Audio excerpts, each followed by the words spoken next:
The Top Producer Podcast is brought to you by the next generation of weed control, Liberty Ultra Herbicide from BASF. Learn more about the best Liberty yet at liberty-ultra.us. Welcome to the Top Producer Podcast with Farm CPA Paul Neiffer. The Top Producer Podcast challenges farmers to think differently. Farm management, tax issues, policy implications, and more. Gain your competitive advantage on the Top Producer Podcast.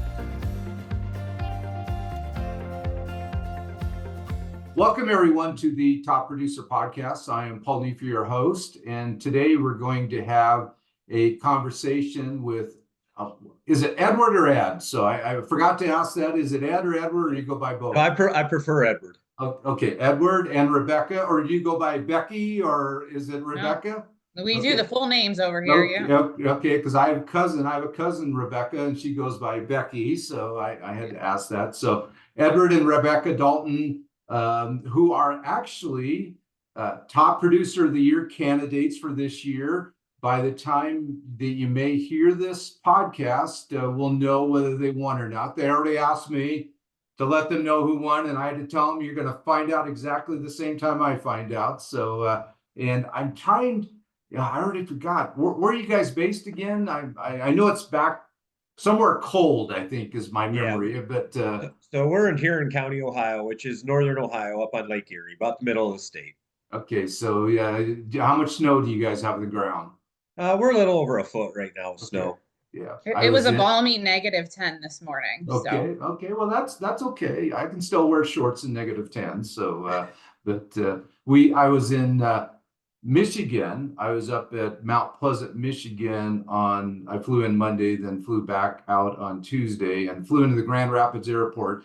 And these are the weird words you never want to hear the pilot say when you're getting ready to take off from Denver.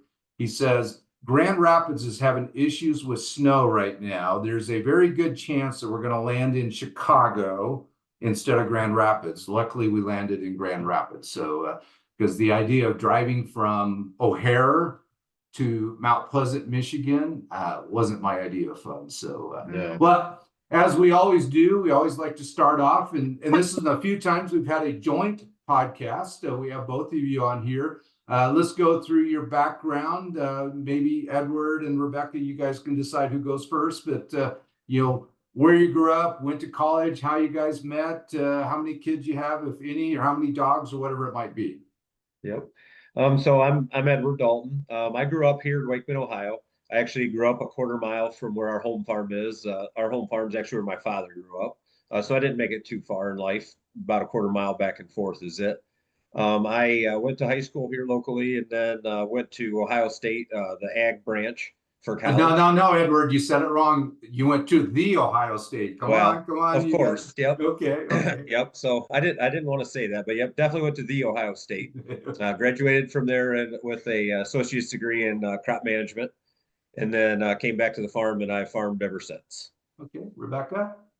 So I grew up a couple roads over, actually, but in a different county, in Lorain County, and our paths never really crossed until we were adults. So I went to college to be a nurse, and still a nurse technically. I keep up my nursing license, but worked as a nurse for 18 years, and met Edward. I think we were 24 when we met. So yeah. So okay. Now I got to ask, where did you guys first meet? We're not allowed to disclose that. Okay. No, I'm just joking. Just down the road. Okay. It's no longer in business, but a fine establishment. Okay, fine establishment. It's people ask where my wife and I met because we got married when I was 22 and she was 19. But believe me, you couldn't do that these days. I attended a church, and she became a church kid, a bus kid. I was driving the church bus at age 16. I think I would get arrested these days if I was driving the church bus. But I met her when she was like 12 and I was 16, or 13 and 16 or something like that. So, Well, good. So just for the listeners here, let's go through your farm operation. What type of crops or livestock? Certainly for those that are seeing this on YouTube, we can see there is some dairy presence on the wall here, but just describe what type of farm you have. Yep, and the dairy presence here is a little different than a typical. So we We row crop farm about 2,000 acres, and that's spread out between corn, soybeans, wheat, and spelt. And then we also do a feeder to finish operation. We have about 400 to 425 head of cattle on the ground at all times, and we raise dairy beef.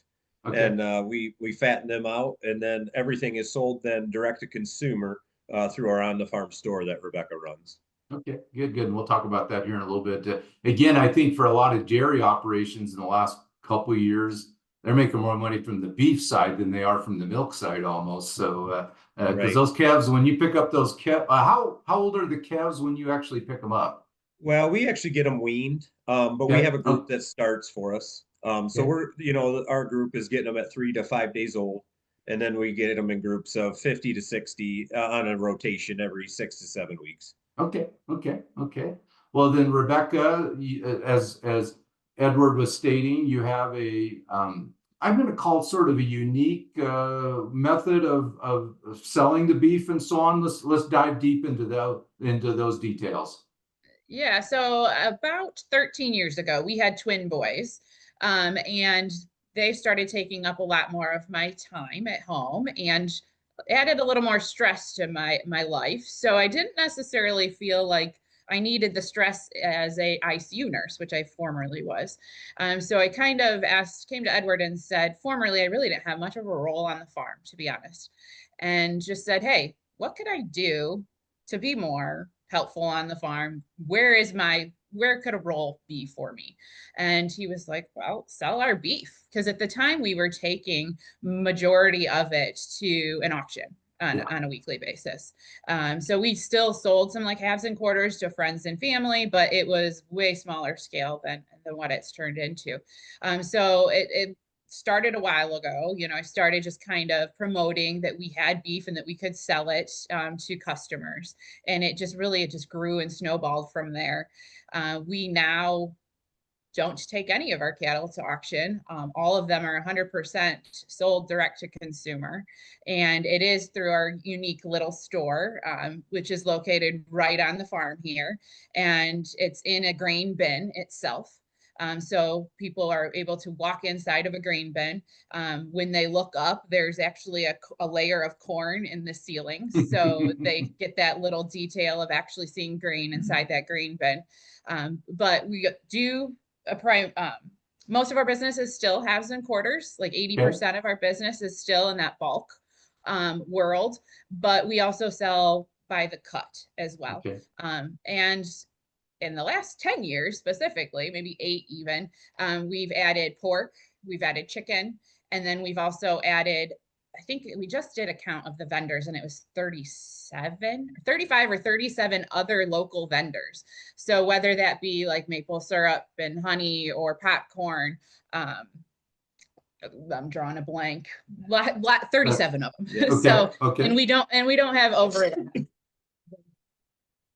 It has quickly become a full-time job for myself, and sometimes even actually a lot of times, yeah, it's grown exponentially.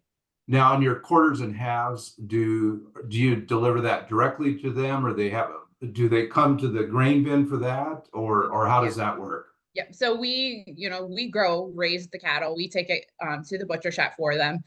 We contact the customer to go over how they specifically want that cut, and go over all those details and answer those questions with them. And, a lot of times people have never ordered a quarter or a half. So it's helpful to kind of say, well, I don't get that cut personally because I don't use that a lot, just kind of answer those questions they might have. We then pick up the meat from the butcher, bring it back to the farm. We make sure it's cut correctly and fix any errors if there might be, because that happens sometimes.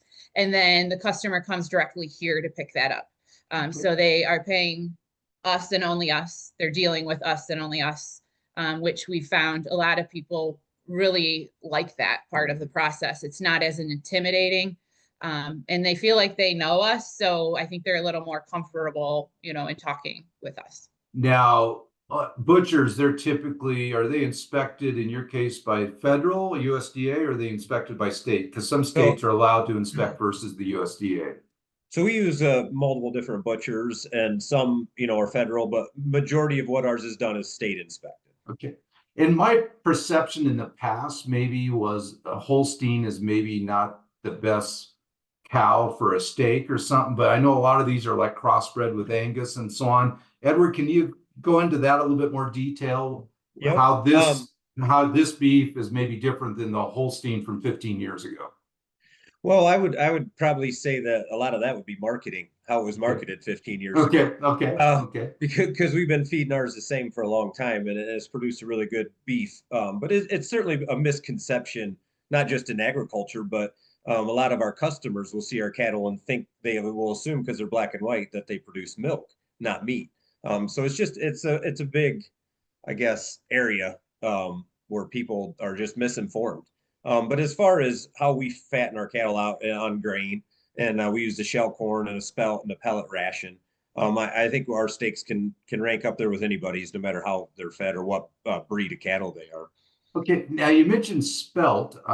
Is that spelt? It is. Yep. Okay. I've heard of it, but I will admit I have no idea what that is. It's like when I used to hear triticale, I was like, what in the world is that? So for the listeners, what is spelt? Yep.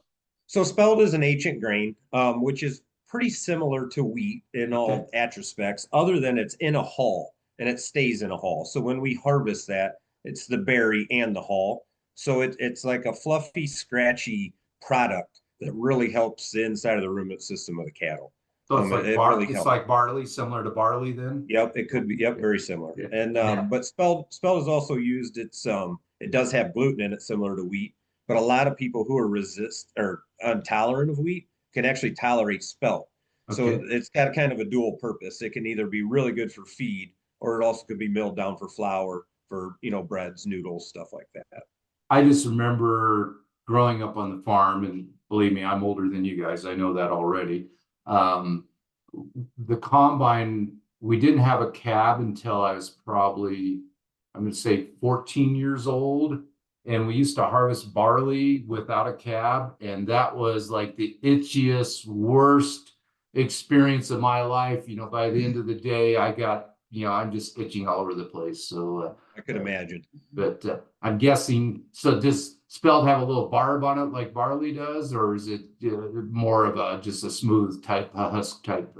No, it has a little barb on it. Okay, yeah. okay. Well, that's good to have a cab then. So that's good. So now I'm going to guess that are the majority of the cattle that you get from your provider, are they male steers then, or is it a combination? We're 100% steers. We don't run any heifers, so it's all steer cattle. And I think most of the dairies are really doing AI for male cattle, aren't they? Because they just need the cattle to be born because the cow starts milking and so on. And I'm not a dairy expert. I mean, we had one dairy cow when I was a kid till about 8 years old, and my dad loved to squirt me with milk. So, I still remember that. But well, good.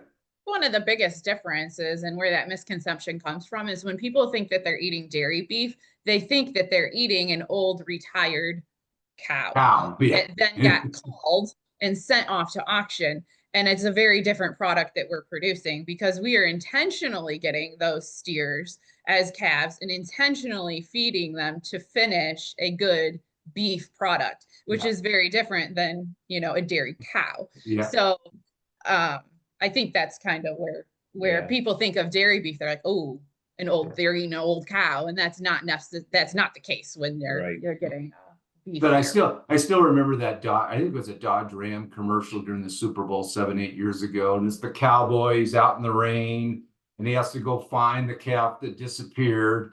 And suddenly he's holding, which is not going to happen, but he's holding a Holstein calf. And I'm like, that's not out in the West. I mean, you're not going to see that out in the West. So, well, good. So really, I'm guessing then most of what you raise feed-wise goes into your cattle. Is that right? Yeah. So all the spelt we raise we will feed out. But as far as corn, we're only feeding about 35% of the corn we grow is for production. The rest is we sell on the market. Now, how was your yields this year compared to maybe normal? Was it good, bad, or somewhere in the middle? We had a really average year, I would say.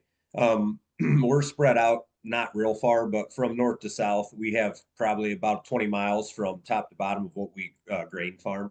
And our far north stuff was affected drought wise more than our south stuff was good. And in the center was about normal. So kind of by the time it was all balanced out, we had a relatively normal year.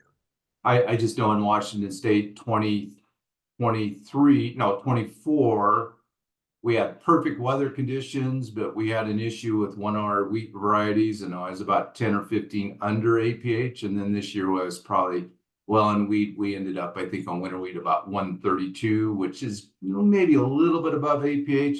And then we won't want to talk about the spring crops because you guys, your definition of drought and my definition of drought is usually a little different because I think from like end of March till Labor Day, we had half an inch of rain, maybe. Right. So, but just a little bit different. Well, good. So you got twin sons. Are they're both sons? Any other kids? Yes, we have a third son, our youngest, he's 8. Okay. So you got 3 boys, no girls? No girls. I'm the only. So my wife's similar. We had 4 boys, and my wife's favorite saying growing up when we had like a 4-year-old, 6-year-old, 8-year-old, and not a 10-year-old, because they're all about 2 years apart. She'd go, 1 boy, 1 brain, 2 boys, half a brain, 3 boys, no brain. We have 4. We're in a deficit. So, I mean, there was some truth to that. So, but, well, good. Well, we'll go ahead and take a break for a sponsor message, and then we'll come back and we'll actually maybe talk a little bit about succession and what you see coming down the road. In fields where weeds don't back down, farmers count on Liberty Ultra Herbicide by BASF. The Liberty Lock formulation delivers stronger coverage, improved uptake, and 20% better weed control. Clayt Anderson in North Loop, Nebraska can tell you the same. Every post-pass we go in on soybeans, we spray Liberty on anything that we can, and it does everything that we need it to do. That's Liberty Ultra Herbicide. Steady, trusted dependability. Hear more Ultramonials at libertyultramonials.com. Always read and follow label directions. Welcome back, everyone, to the Top Producer Podcast. This is Paul Neef, your host. We're going to rejoin our conversation with Edward and Rebecca Dalton of northern central Iowa. Oh, Ohio. I almost said Iowa. Sorry, Ohio. So we would take the Iowa dirt, but we do not. Okay, yeah.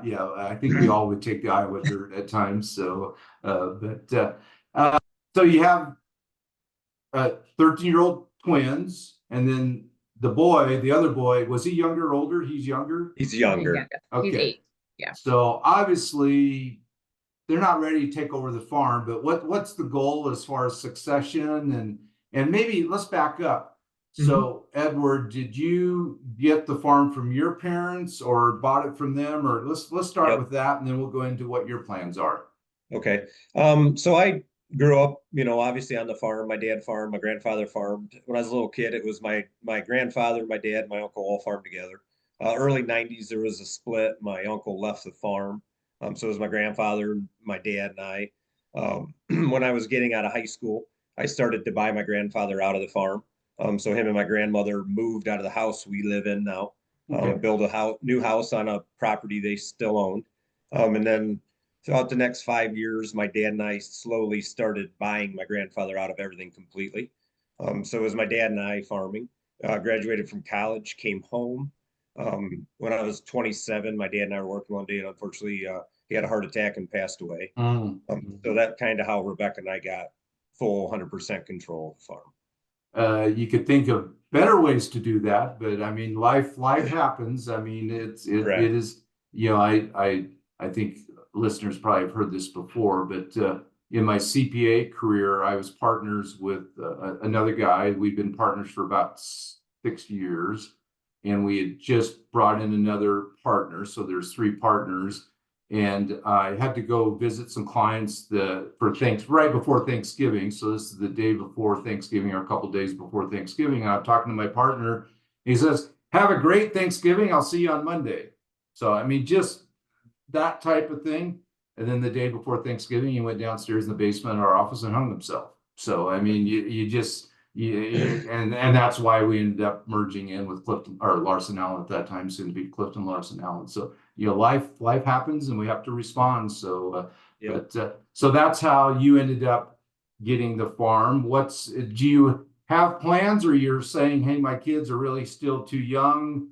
Well, 13-year-olds, their boys' brains don't fully develop until they're probably 35 or 40. So I'd say I'm not sure if we ever fully developed, but so we've certainly, it's a hot topic for us because when my dad passed away, unfortunately, we had taken steps to try to move assets into LLCs as far as operating and land and yeah, try to do a lot of those things. And unfortunately, you don't know what you don't know, and it wasn't near as smooth as we'd hoped or yep, done correctly. The attorneys that we had used did not fund the LLCs correctly with the land. So when Dad passed away, we ended up actually with land in my name, land in his name that went into probate, land that was a survivorship language that went into my mom's name, yeah, and then also some that went into a trust. yeah. So we had about a year of a mess after not only dealing with Dad passing away and then trying to, figure everything on that out and then trying to restructure all of our LLCs and get everything back in order.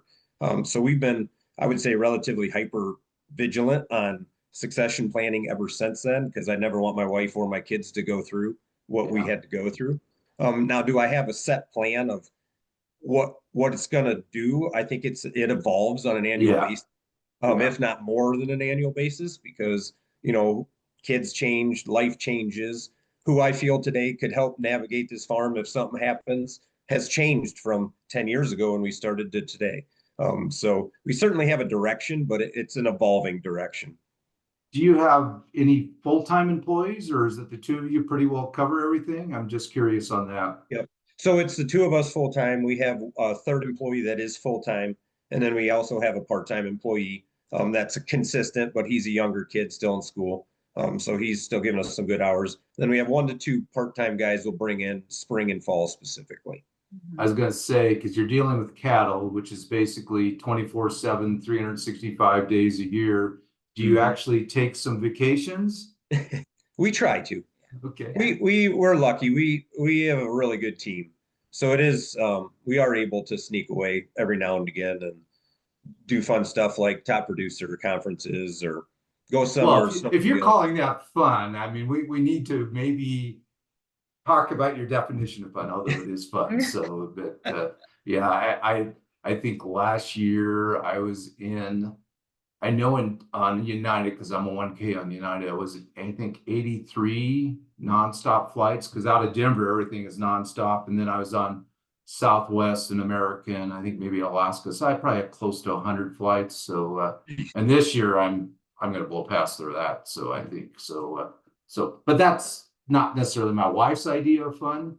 Matter of fact, she was almost complaining. She said, "Paul, I went to Hawaii with you. We got a trip to Disneyland with the kids, and then we got a trip to Washington State to see my family. I'm all wore out. I can't do any more trips." And I just sort of laughed at her. So, but anything else you'd like to add on the farm, or maybe actually let's talk a little bit more about the retail side. So, how do you get the business? Is it a website? Is it word of mouth? Is it a farmer's market? I'm just sort of curious how you actually get your clients. So social media, I would say, would be the main original catalyst of all of it.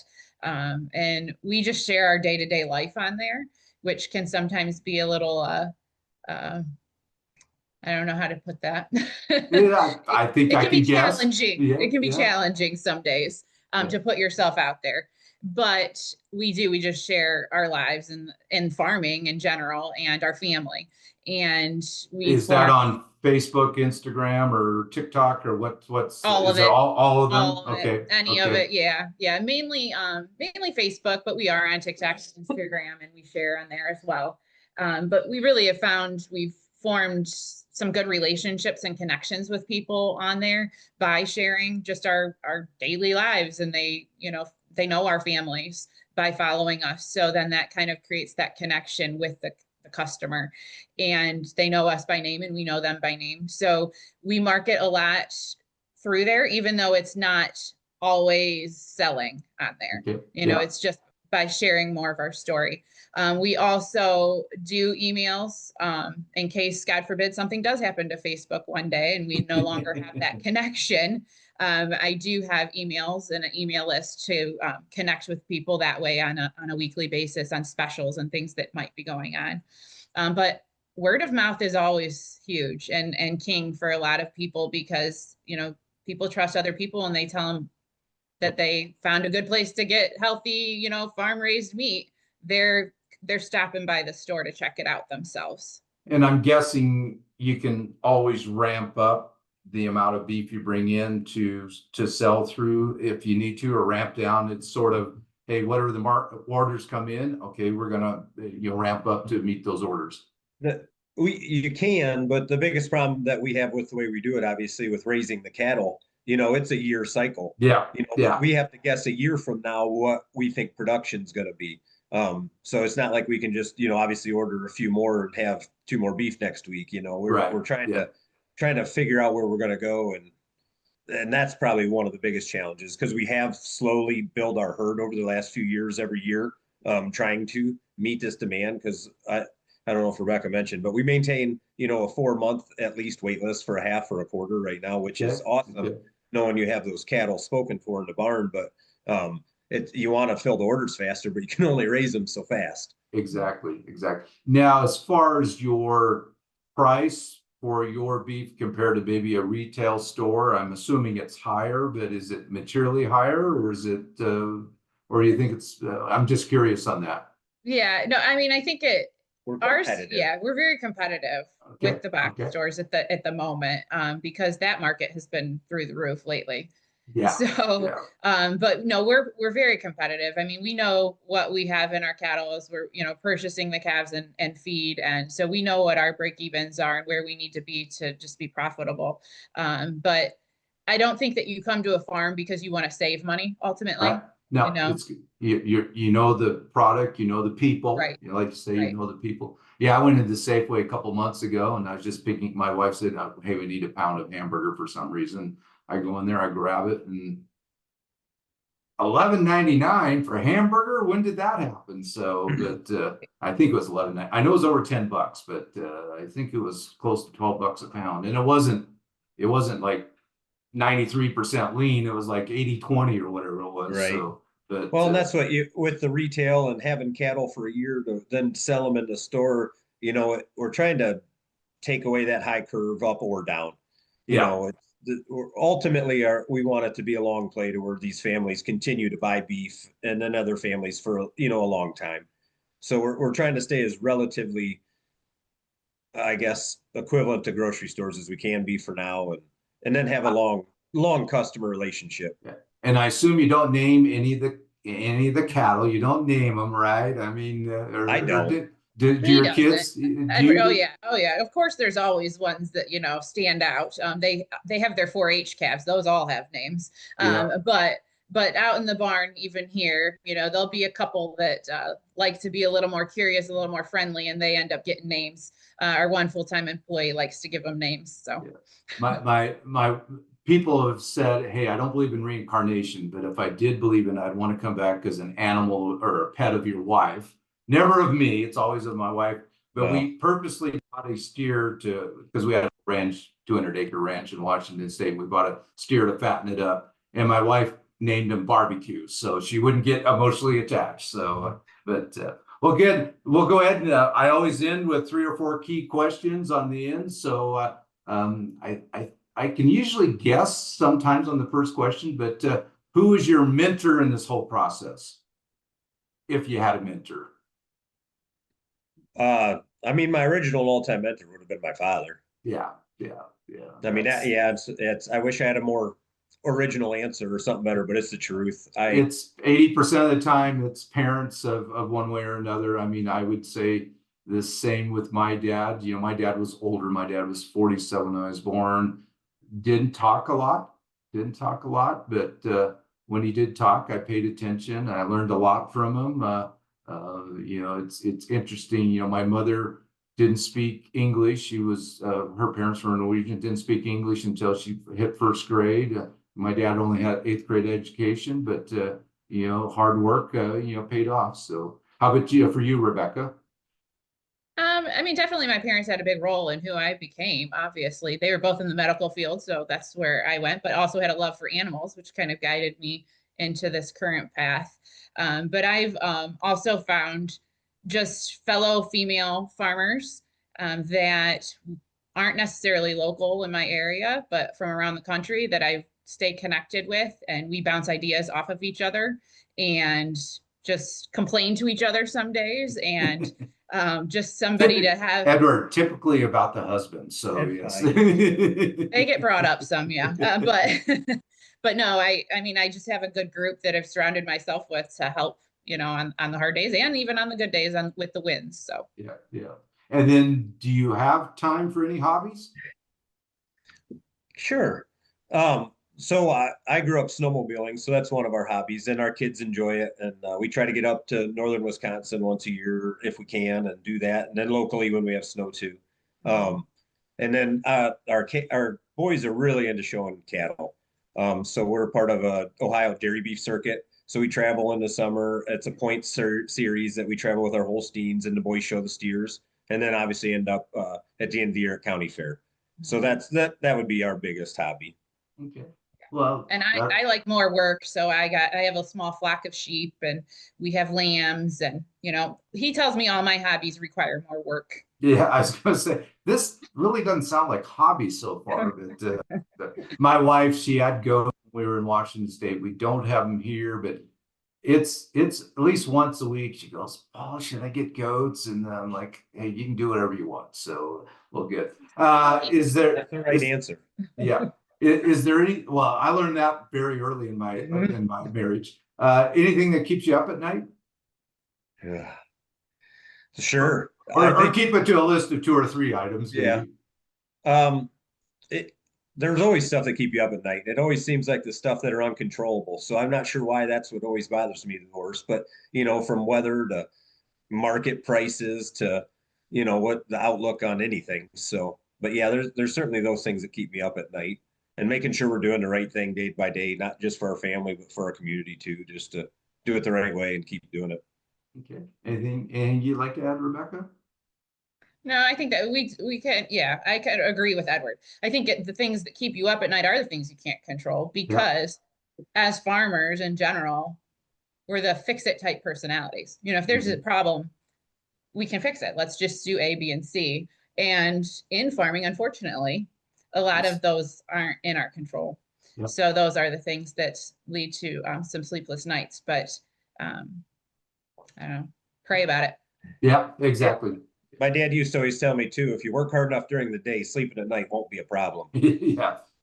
I know during tax season, when I used to be a full-time, as soon as my wife said lots of times, as soon as your head hit the pillow, within 15 seconds, I knew you were sound asleep. So, and then finally, what's your definition of success in either farming or marketing the beef or whatever it might be? So I think we probably have 2 different answers with this, and mine's more of the retail side of it. I put a lot of thought into this actually in the last few months, and having people that are in our industry support us and come to us as customers has probably been the biggest reflection of success for that market for me. To have fellow farmers come and buy their steaks or halves and quarters from us has been very rewarding to see that, because when you have not just the community, but people in the community that are in the same industry as you supporting you, I think that speaks for itself. Okay. Yeah, and for me, the definition of success for us will be, number one, if we can get our family to be happy together forever. Yeah. We focus a lot on that with our boys, even at an early age, that we are a team, and we'll get through this as a team somehow, some way. I don't know what it'll look like, but we will work together through it all. And then obviously I would love, the dream is for 1, 2, or all 3 of our boys to take this and run with it, and take what we've spent our life and just expand and flourish and build, even, in whatever direction they want, and make it even better. Yeah. Well, so making it to the next generation. Yeah. Anything else you'd like to add before we sign off? I don't think so. I don't think so. Thanks for having us. Yeah. No. You're welcome. Again, this is the Top Producer Podcast, and this is Paul Neefer, your host, signing off. Thanks for joining us. We'll see you again soon for another new episode of the Top Producer Podcast. Be sure to like and subscribe, and remember, all episodes are available on Farm Journal TV and anywhere podcasts are found.